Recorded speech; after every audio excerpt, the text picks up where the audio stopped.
Channing, it's probably a huge honor for you to be on this podcast, and I'm pretty excited.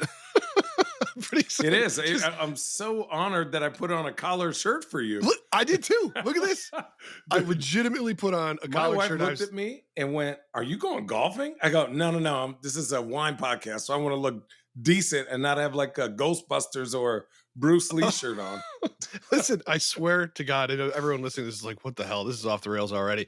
I Already. I just walked out of my house and I said to my like I have a little area in the back here where I Yeah, do yeah. this. I said to my wife, "Do I look okay?" She goes, "Do you look okay to talk to Channing Frye on a podcast?" "Yeah, you look fine." And I was like, "All right, fine. That's fine. All right." That's great. So, Dude, I know it. The wives are like, "What do you do? What is no. this?" Like, No, put it's your no t-shirt on. no respect. I should say you are on a wide podcast. Everybody knows you as a very, very accomplished golfer. Oh, thank And you. yeah, well, we were saying before we started rolling how Oh. good you've gotten at golf and how important it is to you. You know what's funny is I actually love golf, but nothing infuriates me more. And so, with four kids and wine, a new business, basketball. 2 days ago was the first day I went out and played, and now I'm like watching golf on Instagram, trying to fix my shot when I haven't hit balls once this whole year. And so that's where my mind goes, and that's where like I love that part of me, but I hate it. So I gotta let it simmer down and then see if I still want to play golf in a month. I can say this, not as an expert, but Instagram's probably not where you want to learn how to fix your swing. I'm just, Yeah, no dude, offense there's here. some good tips. There's some good tips. You got to go through with Okay. the circle, swing through. Dude, I'm getting there. It's like if you need to fix like a VHS nowadays, you just go to YouTube. So that's how I'm gonna That's fix right. my golf swing just by That's going to right. YouTube.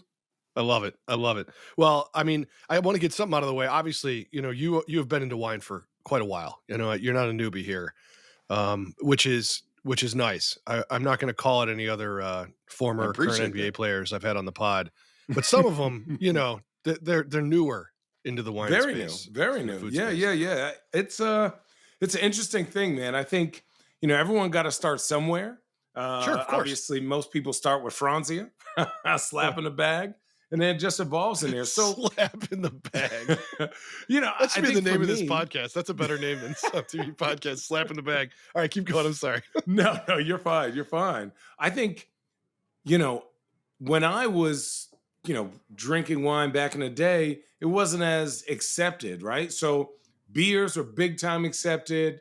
Like alcoholic drinks, liquor was more accepted, and then there was a huge shift in like the engagement of alcohol and how that affects you playing the next day. And so, it's What do you hard mean? to. Wait, what do you mean by that? You mean like it was acceptable to have some drinks before, or you mean people realized there were hangovers? No, no, no, no. So I think you look at like the progression of where the athlete or where the sports player going to clubs is interesting, but where do you get at clubs? You get beer and you get liquor, right? Yeah, So of course. that was the And you thing get for in trouble. years. Yeah, and you get in trouble. So now all of a sudden, when coaches like Popovich, or I call him the godfather of like all the wine people in the NBA, when he's going to really nice restaurants and meeting with business people or taking his team there and he's educating you on what wines are, where they're from, it becomes an engagement, like it's a conversation. And, when you're around people all the time, like 18 hours a day, you need new things to talk about other than basketball. Right. And wine became that thing in my journey.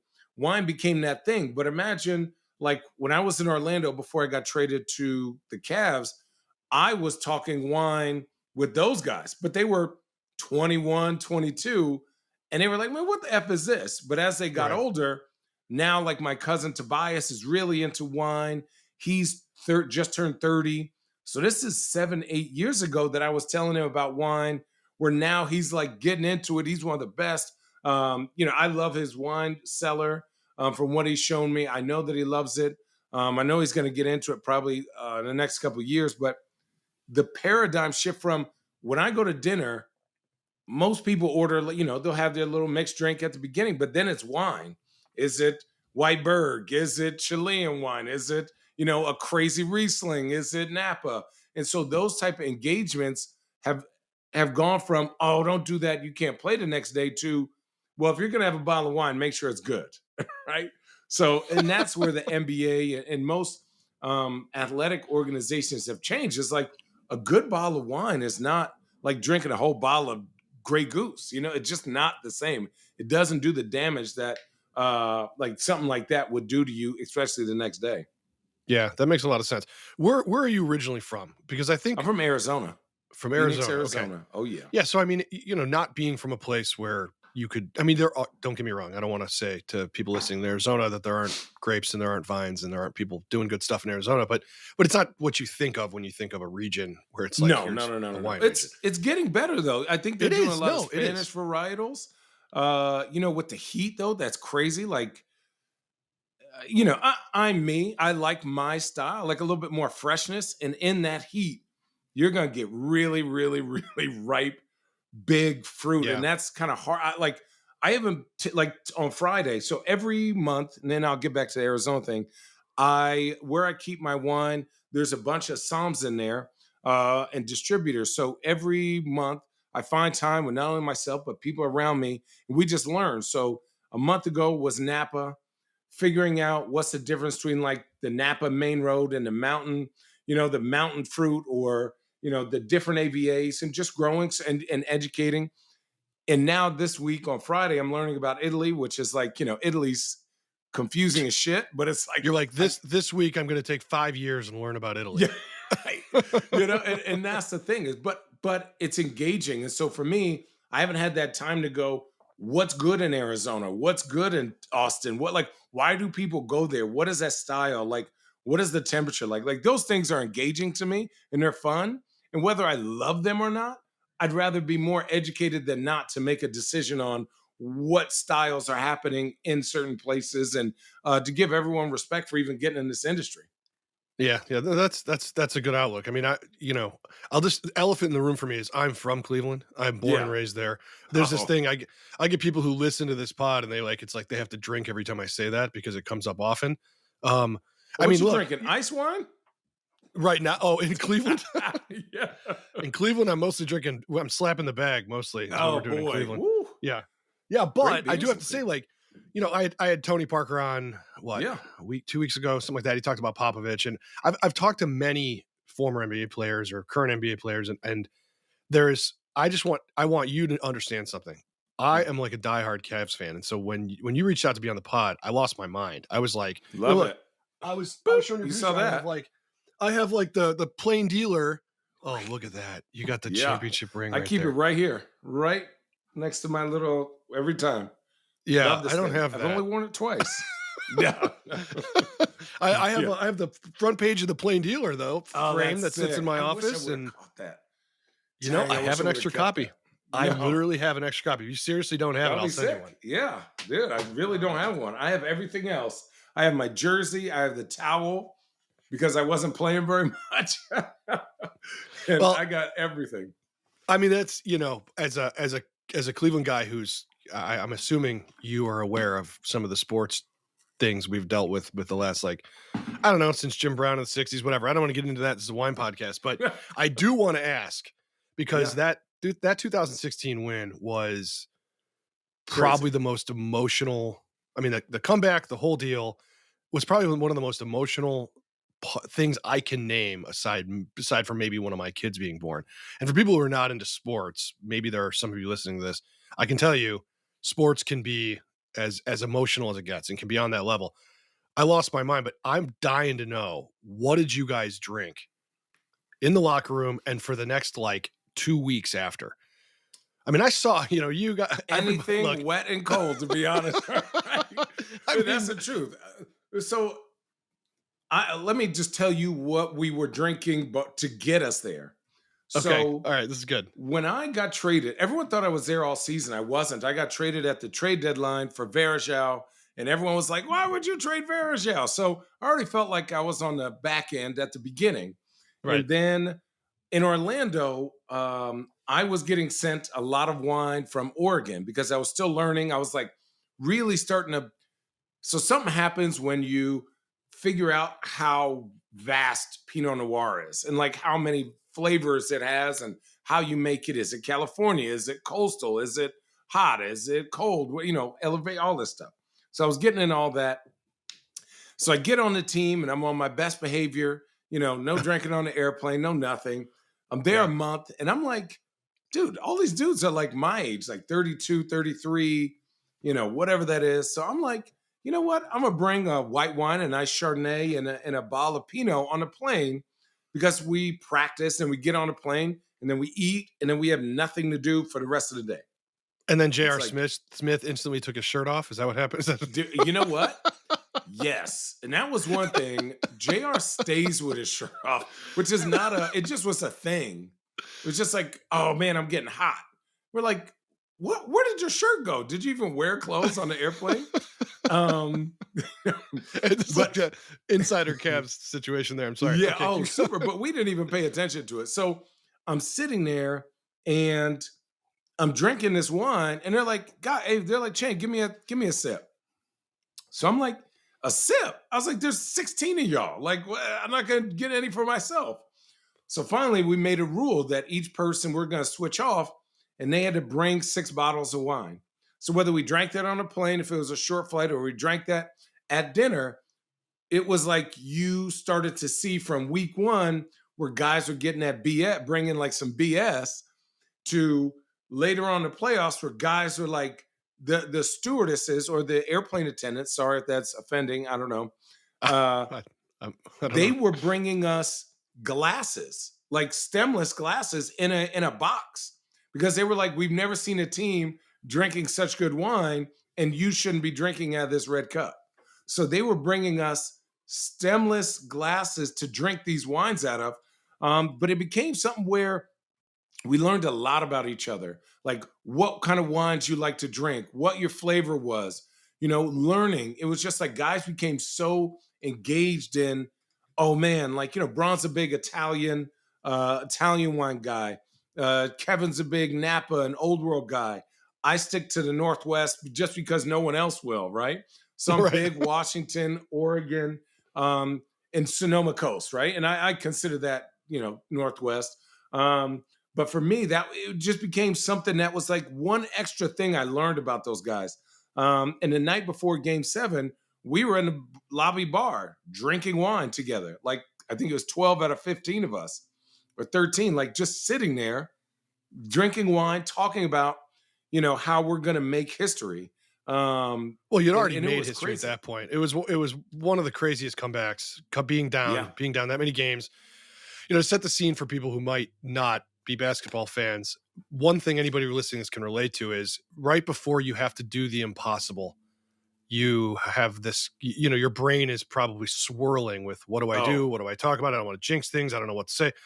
So you're at the lobby bar the night yeah. before the game 7, which was I don't think it's easy to argue one of the most astoundingly entertaining and stressful and incredible games I've ever I watched, thought I was having a bar heart attack. none. Don't even I have to wasn't be a even Cavs playing. fan. I thought I was gonna have a heart attack. I was like telling somebody, "Do not put me in the game. I am gonna jack the game up. Don't put me in the game." It's just incredible. But what are you guys drinking? Are you just drinking wine they had at the lobby No, no, no, bar no, no, or no, no, no. So we had been there so much that they had a separate wine menu for us. Um, so I think at this time I was drinking. I think we had all decided like nothing too heavy and a certain amount of bottles. So I think there was some Barbaresco being passed around. Nothing crazy old vintage. Something drinkable and light. Not enough tannins to rip your head off. I remember. And then I remember Justin Timberlake came through the hall and said, "What's up?" to Braun. And so now Justin Timberlake is sitting with our team, drinking wine in a hotel lobby bar, and we were drinking obviously Pinots, Barbarescos. I think there might have been like an old world, like Northern Rhone Syrah, a couple of those being passed around, but nothing wild. None of these big wines where it's gonna anybody would do anything to like be any somewhat hungover the next day. It was just right? more calming the nerves, talking. You know what we're talking about is What were you all talking about? positive things. Like what a year this has been. We wouldn't be in this situation if we weren't destined to win. Like guys were watching film. Like when I tell you, if there were 18 hours, 24 hours in a day, we were around each other 18 hours. There were guys glued to a screen on our team that were dissecting every little habit that each one of the Warriors had Yeah. and how we could try and break that, whether that was mentally, whether that was physically, what style of game we needed to play, what we had done well, what we need to do. So all the things were positive and just like really engaging and really not aggressive. Everyone was this nervous. I don't want to say not nervous, anxious Yeah. tension that like gave you a laser sighting where nothing else mattered. Like the world could be exploding. We would have still played that game exactly the way we'd have played and just said we going out on top. It was It's wild. I don't know how the hell I've never heard this story about what you guys drinking. Um, I'm surprised you guys didn't carry Justin Timberlake just for good luck into the locker room with you. No, he had to get on The his next- jet. He was like, "Oh, guys, I can't stay. You know, I got to cop on his jet." And 2 hours later, he's still there. Like, well, that was a lot of gas money wasted. And we're yeah, like, that's what "You're happens when Justin you have a Timberlake. jet. You're right. Yeah, we're like you're Exactly. okay, Justin Timberlake. You Yeah, are he's gonna be okay." fine. So then, okay, so the game goes the way it goes, and that is could be 47 episodes on its own. But Ugh. when that ends, you know, I think there's a lot of confusion as to what champagne or bubbly is in the locker room and whether you have anything to do with that. Do you just No, get there? Is that sponsored? Is it just yeah, there? sponsored. It's Okay. sponsored, and that year is sponsored by Moet. So if anybody's ever Okay. seen a Moet bottle, it's actually champagne and where they do it. Yeah. But So Moet, White Star? Or was it like the Moet White Star kind of bottle or what was it? Just like no, there. Okay. their special bottle, and downstairs it's all the way in my basement, but it's the outline, it's the aerial view of Cleveland with like a little, I don't want to say Swarovski crystal on the city of Cleveland on all our champagne bottles. So, what I have noticed, what we drink then is not what we get later. So each of us got a case of wine. The wine that we drink then is unvintage, right? Uh-huh. And the wine that we get in case is vintage. But the problem with that is when you drink the wine, you have or champagne. When you get home and all your family and friends come around, you want to keep drinking that champagne to celebrate. Right, of So course. instead of like putting a bunch of the champagnes away like a smart guy, I and our friends went absolutely apeshit and drank all of it. And now that I look back, I'm like, God, what an idiot. What an idiot. It was like vintage championship champagne. So if I can eventually get a hold of somebody from Moet, I'm pretty sure they have a couple bottles laying around somewhere. Or I got to talk to one of my teammates. If Because they have I a mean, couple bottles, I'll yeah, give it's you one of my different. children for one. I mean, depends on which It's one crazy. based on how they're acting, but Yeah, that no, is I got four. I don't insane. need a basketball team. But it was good. So It was so good. It's just it was so good. Not only because you're winning, but like you always you can't have doubt in those situations. But when it's actually happening, there's Coors Lights in there that people brought. People are just smoking cigars. Everywhere you look, there's champagne just flying over your head. And then it's like when you get home, you're like, that wave just comes back. And you celebrate with your family. And I don't know if you ever heard my margarita story, but I didn't cry when we won. wait, Like no, I hold on, was wait. just What's the margarita story? so You can't here, I'll dangle tell that you out this there. now, real quick. So I didn't cry when we won because I was like so still locked in, right? I was so locked into like that moment and soaking it up and the smells and the views and what was going on and just celebrating my guys. So we go to Vegas, shit show. We get back on a plane at 5 a.m. So we fly from Golden State or San Francisco to Vegas, party for 4 hours, get on a plane, basically pass out, wake up, and then now we're in Cleveland with 100,000 people waiting for us. So now, whatever, I fell asleep with two champagne bottles in my arm. I wake up, keep drinking, right? Keep doing my thing, drive home, go get my wife, and she's like, "How do you feel?" And I'm still wearing the clothes from a day and a half ago from Vegas, from the championship, from the thing. So I was like, you know what? I'm hungry and I just need a margarita. So I go to Don Ramon's right there in Westlake and I order the biggest margarita. That's where I went to high And school, is Westlake. So, oh, wow, yeah, Westlake, West Side guy. yeah, that's right. So I'm looking at the screen can't be no bigger than my computer. And I see us walking off the airplane. And so I have my championship hat on and I'm sipping a margarita and I'm literally just start crying. And it just like finally hits me. So I'm drinking this margarita that's like yay big and I'm like, just crying and laughing. People are like, what is wrong with this dude? And then finally somebody was like, congratulations. And then, you have to suck up the tears and be this, whatever guy. But I was literally bawling my eyes out because it's just like a release of stress. But the margarita was hitting though. Cadillac margarita, double Cadillac It's margarita like the was size of like a kid's like sand bucket at the beach. for It's sure. like one of Oh, the size of a 20-inch rim. It was just, yeah, it was great. It was great. Boy, oh boy. I've cried into a margarita before, but I sadly was not for the same circumstances. We'll talk about that later, but Yeah, talk about it later. it was rough. Mexico can be a hell of a drug. Oh Anyways, God. so okay, so then did this experience of winning this, did it set a bar kind of both from a wine and a adrenaline standpoint so high that you're like, this is never going to get topped? I mean, I'm just, how do you come So down off of that, and how, I'm just so curious.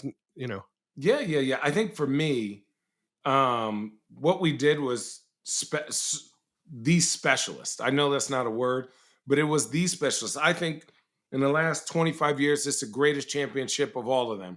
We beat the greatest regular season team in a fashion that no one else has done in the history, 75 years of playing basketball, right? And I say this all the time. You learn to hate a team, but you only hate them because of you need to, because they're so great, right? And so Golden State plays a great way of playing basketball, and we knew we were probably going to see them the next year. So unfortunately for me, which kind of brought me down from that pedestal, was we won in June 22nd, and then my mom and dad died that same year within a month of each other. Oh, So wow. like basically 2 weeks for Halloween and then on Thanksgiving. So that really brought me down for the rest of the year. And I can kind of laugh at it now because we did some amazing trips. We went to Napa, went to Brand, we went to Mayacamas. We were eating a goose and gander. We were doing these amazing wine trips in Napa that to this day I'm still reaching out to those people. I'm still drinking those drinks, those wines. But emotionally, for me at that time, it wasn't what I feel like now. But I'm glad that I had those experiences because when I go to Napa, I'm looking for a certain feeling, a certain look, a certain taste. And being educated in Napa actually helps. But then that year, you know, what really got me into the wine industry was not just I love wine, but that year I was basically broken, right? I was really not in a good place. And my guys knew that going to dinner, drinking wine, laughing, just hanging out with me was something that was going to kind of light the fire again. And so to this day, that's why like Kevin Love and I are business partners in Chosen, was because he was the one that was like, Channing, come to my room. I got some friends in town. Let's, grab a drink. Here's this crazy. His wine budget is crazy, a little bit crazier than mine. So he's drinking all this old world stuff, and I'm drinking a $50 Syrah from like Red Mountain, Washington. So There's some good Syrahs from great, Red Mountain. You're yeah, great, you're great doing okay. Syrahs. No, You're okay, doing okay. yeah, great. And I only said Red Mountain because I think Red Mountain's my favorite AVA in Washington, but Very people would tiny, argue little me. little Very AVA. tiny. Yeah, great Very small. Cabernet, great Syrah, good producers out there. Anyways, and so my wine, what made me happy was just sitting around a table with people that not necessarily were my family, but that people that like became my family that were like, Channing, we need you, or hey man, like how you feeling, like checking up on me. And so that was really the reason why we named it Chosen Family. And that is why I got into this business, was because those feelings still to this day motivate me to make a product that people can share, and have a business practice and a wine label that people can feel like you don't always have to, you know, be with your family. You just got to be with your family, if that makes any sense. It makes a ton of sense. I think it's so interesting. I know Kevin Love gets a lot of deserved respect for being very in tuned with, people and how Yeah. they're doing mentally and Yeah. physically. And I Yeah. mean, he's got a really good reputation. I don't know, I know that his reputation is Yeah, yeah, sterling he with was dealing with stuff that caring year about too, people. right? Yeah, I think caring about people. he's huge mental health advocate, and I think that year we were leaning on each other. And to this day, just just being able to lean on each other. We've had the greatest of times, we've had the worst of times. You Sure. know, you see the pictures of like him me at his wedding. Nobody had a better time at his wedding than I did. I couldn't be happier for him and Kate. And I so hope for his me, wife, but yeah, yeah, yeah, yeah. Yeah, maybe her, maybe, listen. But I think for me, it's like you gotta have somebody or a group of friends or family that can call you out when you're BSing, but then support you in a way, right? And I think for me, the times in my life that I've done that is either a good meal or we're watching film and we're engaging each other in conversation where it's not like divisive. It's not like what I think is right or what he thinks is right. It's like, oh, I get a little bit of that, or oh, I get a little bit of this. And then that just melds over to how we talk to each other in real life. yeah, makes a lot of sense. We're going to talk about chosen family quite a bit Yeah, yeah. actually in a sec, but what I want to ask you a little bit about kind of this. I don't know any other way to say this than like there's a lot of like look at my awesome wine on Instagram stuff, and Yeah. Oh, NBA yeah. players are as guilty as anybody of this. Totally. So is there is somebody who knows like, look, you can get an amazing bottle of wine for $50. I mean, you look at Kevin Love's. He's a good example. We'll pick on him for a second. I mean, he's drinking like left bank Bordeaux's on Oh, his Instagram that are, I mean, this is like $1,000, a feet oh, yeah. Rothschild. I mean, Oh, yeah. I've done documentaries about all these people and I know them Yeah, yeah, yeah, personally. And totally. I think it's the funniest thing to like watch this. What do you think about the kind of culture of like showing these bottles? Because I mean, your wines are affordable. These are the wines you guys make are Yeah. not. I mean that. I mean it in a good Yeah, way well, thank because you, thank you. We had this. I'll tell you about that discussion. I'm sure. Well, we'll get to that, but I want to know Yeah, your opinion about how much is for show when it's like here's my Sassicaia, and how much of it is actually this is what I'm actually drinking all the time. I think you got to know the person, right? Sure, And I think it's unfair for me to pull out Kevin. I don't. I no, mean no, no, no, no, any. no. I think Kevin is. I'm not gonna call him a culprit, but I think Kevin does it. JJ Redick does it. I think Well, Braun does it. I LeBron think, James for sure. yeah, for sure. I think Tobias Harris does it. I think Josh Hart does it. But Jimmy Butler, I don't know if he does it as much. But like, if I were to say some of the guys in the league that they have what my budget is not what somebody else's budget is, which is not Sure. their budget.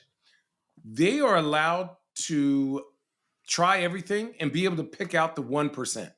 They can drink, DRC on a Tuesday, right? Because they can afford it and they have accessibility to it. And that's what they know they like, right? And so for me, I think if you were just, I call them like, label whores. If I thought any of those guys were label whores, I would probably call any of them out. But I also know that JJ Redick is a big time lover of delicious Riesling and reads books on acidity. Right? I know Jimmy Butler is serious about it.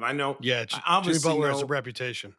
reputation. So there are certain guys where those wines, they drink those wines whether you see them or not. And I respect the crap out of that.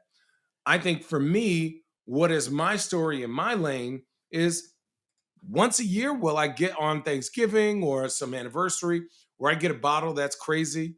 Yes. But for the most part, me being the owner of Chosen Family Wines, I have to be able to understand what the a civilian is drinking or what they're excited about.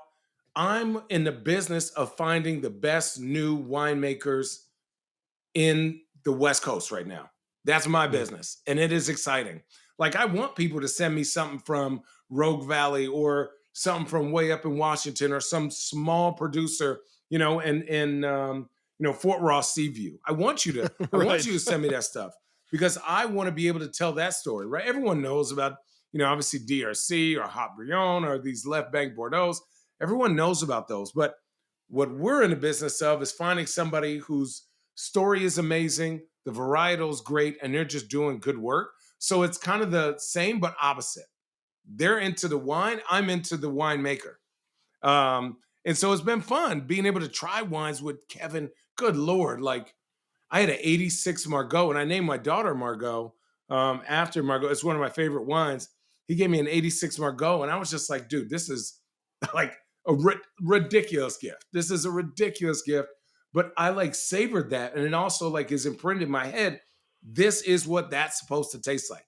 Like this is the end goal. How can we get chosen family to be on that path? I don't need to necessarily be that, but just let me get on the path. So yeah, it is interesting at times, but it's also exciting to see what they pick and what they like and what they drink. So yeah, if that explained it at all, it's just me It talking. completely does. No, no, no, it completely does. I think look, I think, it's when you have money, I don't know how try to word this right. When you have money, You you're at have risk of not accessibility. going well, you're at risk of not going on the regular journey I think people should go through with Totally. wine, where it's like, you start here, maybe that's like, some kind of moderately expensive or big Napa cab, and this is Yeah. like your home base for a minute, and then you go, "Oh, I don't like that stuff because now I like this." And then you come back to it and you're like, "I just like it with age." And then you find some inexpensive there's a journey that you go on, but if you start with money and somebody puts some Super Tuscan in your hand and you're like, "Wow, Tignanello," and you're drinking it and you go, "Well, this is my home base." And then Yeah. it's very hard. You miss out on a lot, I find, Yeah. if you start Totally. with money, or start with a lot of means or Well, like, a lot of guys have wine buyers. uh So they're like, okay, what's your budget for the year? what the hell am I doing hosting a podcast? I should be a damn wine buyer for Right. somebody. They're Channing, I, all I will out drop there. this mic right now. Just get me out of this, please. Listen, no, my budget. I blew my budget last year, but I like what I like, right? I blew it last year, but so I'm trying to be better this year. All But right, no, fair. they go, what's your budget? Let's use a round number, like 100 grand. And then all of a sudden stuff starts coming in and then they start to learn and they start to drink and they go, well, instead of this Italian, what about these old worlds? I'm to say old world Chilean, but I mean, it's new world, but they're old world vines. Anyways, long story long.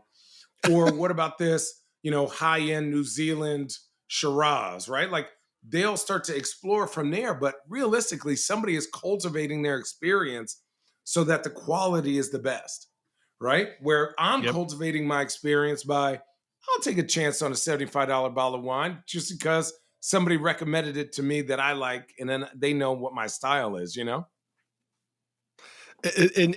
all right, so let's get into your kind of style a little bit, and then Yeah. let's talk about chosen family. So, what is it that you like to drink? And you can call out, producers' names. I'm just curious, like, where are you at now? What are your like? My Oh wife's man. making pasta, or I'm making pasta, or I'm just gonna have some pizza. What is it that you drink? What do you like right now? Because Right no now, I'm question, a you like big Margot. I mean, that's any if I meet I anybody know. who's like, So this is gonna throw I you just for a don't like loop. Margot. I'm a big white wine guy. Me too. Big white wine guy. It's like fresh, acidic Chardonnays with like some minerality, getting into more Sauvignon Blancs from California have been fun. Uh huh. Some people have thrown some Pinot Gris my way, where I was kind of they're throwing some Italian whites my way, which is nice.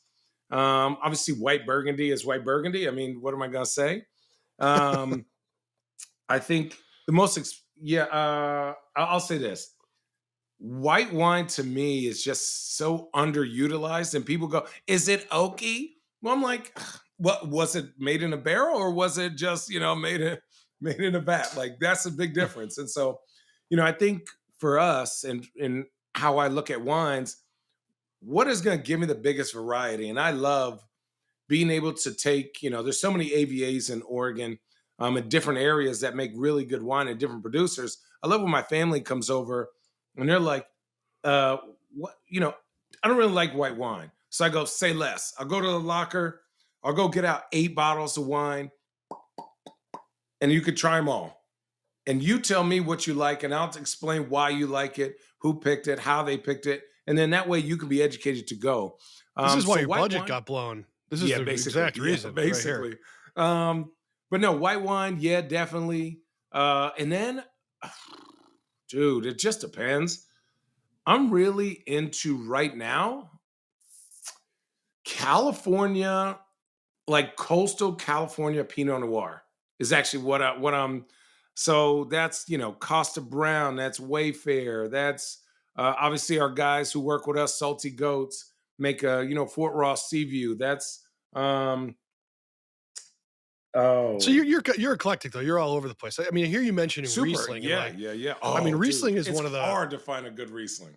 It can be. I mean, for me, I kind of feel the opposite, but I also, I've filmed all over Germany many times, and I've been to See, Alsace a trillion times, and I mean, I was lucky. I made the SOMM movies, and so it sort of put me in a place where you're stuck.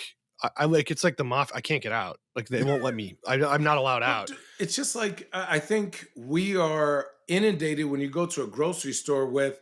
If people knew a grocery store for the most part is like four companies just spread out Yeah, like this, 100%.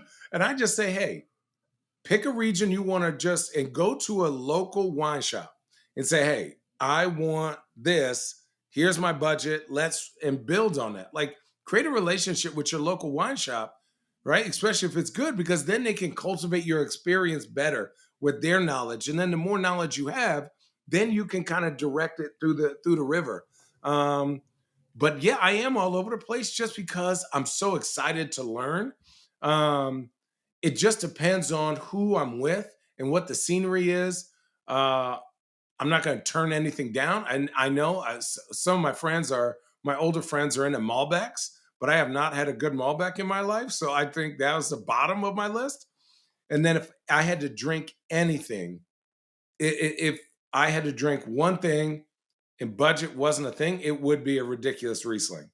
To me, is like next level, which is a weird thing, or grow with champagne. But now I'm all over the place. But again, white No, wine. that's not really. I mean, you're all these wines are pretty, high, good acid, and Yeah. I mean, yeah, I sounds like you and I could drink together any day. It would not be a Any problem. day.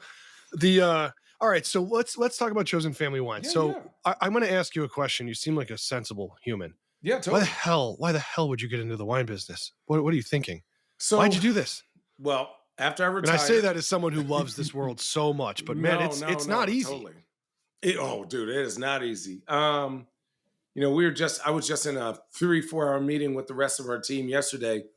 It's not only easy, but we made it really hard on ourselves because we got into this business where we released our first one in 2020 during COVID, just from a website.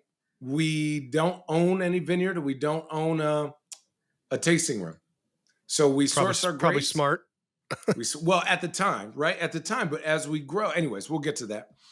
So then it started out with 125 cases of, collaboration wines, which is what we call our high-end wines. And to get back to your point of you're saying, well, your wines are reasonably priced. What we're trying to do here at Chosen is not only educate people, but to earn trust. And so a lot of times, $75 is what people would spend on wine in a month. And so we understand that the demographic is very small for that price range, but we can't dilute what that person charges for his wine. So what we decided was our members are going to get these exclusive access to wines from Walla Walla, from Sonoma Coast, from Napa Valley, from we have all these varietals, less than 125 cases, but we wanted to make a wine that was representative of our home. That is our chosen family. That's the Willamette Valley blends. That's a rosé, Chardonnay, Pinot Noir. Now that is a mix of all the different ABAs or we choose different ABAs each year, and those are under $40. They will always be under $40 because those are more accessible. And so we want to build trust by being able to work with. We work with 4 different winemakers: Lingua Franca, Hazelfern, Ah, Longolo. lingua franca, huh? That's good. Yeah. Oh, yeah. We're making a high end Chardonnay with Thomas Yeah, that's yeah. coming out later in the spring. That is like I mean, disgustingly good. It is I so good. believe it. It blows my mind. And Tomas, a genius in his pedigree. It's like just Yeah. being in the cellar with him has been amazing. And so we have Napa Cab coming next year. And then or 2024, we have Bubbles, 4 years. A traditional method coming 2024. We have Syrah from Walla Walla coming out this year. We have our two new ones coming out this year. So not only do we get in this industry, but we want to get in this industry because we love it and we want to get into it as difficult as possible by working with four different winemakers in three different states. But we Yeah, got into it because we love it. And this motivates me. Like I have my ring right here, and then this is my chest of like really important things, except for those wires down there, but you can't see them. So I have every single bottle ever created from Chosen all right there because it's something that I'm extremely proud of, something I take a lot of pride in. It's something that I work on every day. I'm getting ready to do a call after this. um, it's one thing but after like another always. Yeah, but I like it though. I like that busy because for me, I see results and earning trust, earning people's trust. Like I value other people's money, if that makes sense. Like I'm not going to BS this opportunity to be different in this realm that I've fallen in love with, and so I don't want to ruin your experience. Whether that's for $24, whether that's for $124, you should see the quality of our work and the time put into each bottle. It's I think that's the right attitude with all this. I think I think there's no other way. The good thing about talking to you, honestly, it's kind of refreshing, is that you know your shit, and yet you are still very much on a journey, even though Oh, dude, I love this you're. journey. I can't express to you how many people claim that and then don't walk the walk. And truthfully, I don't care how old or jaded or anything you are in the wine business. It just keeps changing and things keep, new people enter the business. I For mean, it's sure. never been, in Yes. my opinion. Now, granted, I made SOMM 10 years ago, so I've Right. probably been doing this for 12 or 13 years. It's never been more interesting. Yeah. Right now, the wine world is the most interesting, and there are the most interesting people in it than ever have been. Totally. Um, But when you, who's when going to you, hear that story if it's always about you, and that's the difference where I and our partners have made a conscious effort. This is not about Channing, right? It's not about me. Like this is about us as a group blind tasting 24 different vineyards and we blind taste and have to agree as a group. This is not Channing's wine. I right, just happen to have a platform. I'm not playing basketball. I'm on TV. I'm just using my platform to talk about the Willamette Valley, to talk about Oregon, to talk about Walla Walla, to talk about our winemakers, whether that is Salty Goats, Longolo, Hazelfern, Granville, or Lingua Franca. I want to tell you about them because they've inspired me to learn, to grow, to have to set a standard of like when you come into the industry, there are people who have been doing this, who have lived this daily, that are need to be talked about more. So it is less about Channing than more about those guys. you better be real careful. You're sounding a lot like a sommelier right now. This is dangerous, No, dangerous I territory, know. my friend. Listen, no. You know what?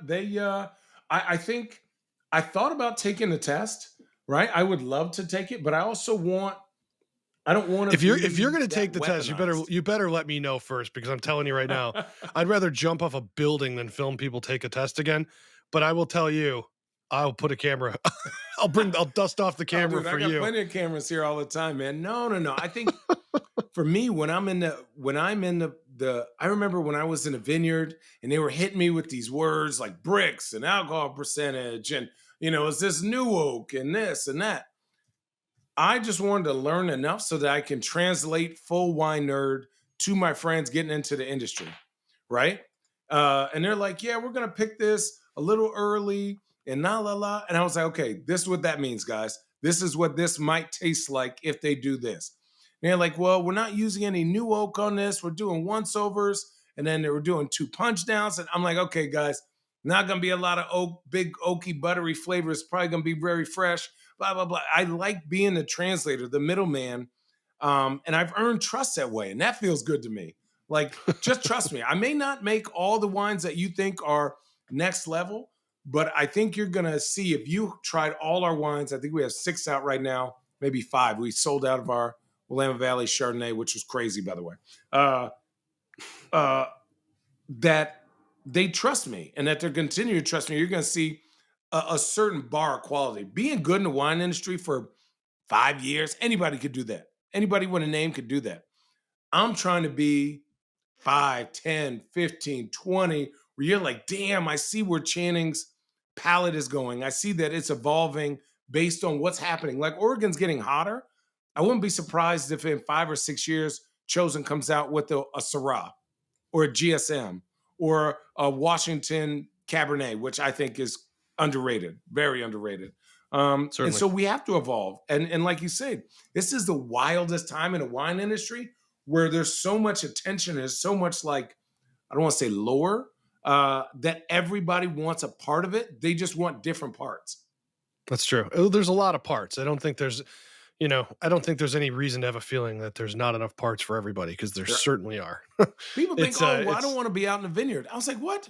There's tasting room managers, there's editors, there's content creators, there's engineers, I mean, just 1,000 different things you could do to make a vineyard or be a part of the wine industry that people just don't get.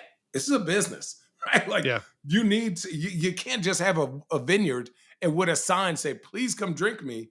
You got to be out there in the rat race trying to get people to pay for tastings, you know? Yeah, and the ones who can do a sign like that have been around for 250 years. So, Exactly. it's Yeah, they don't it's even have built a up. sign. They don't even have a sign. Exactly.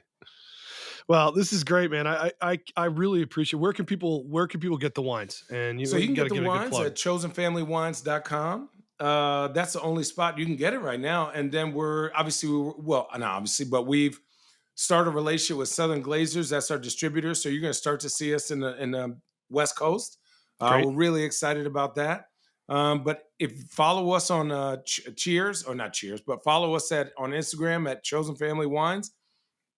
We literally only have 3 people who work for us, and 2 of them are owners, which is me and my guy Jake, and then we have 1 employee, Joe. Any question you have, please reach out to us.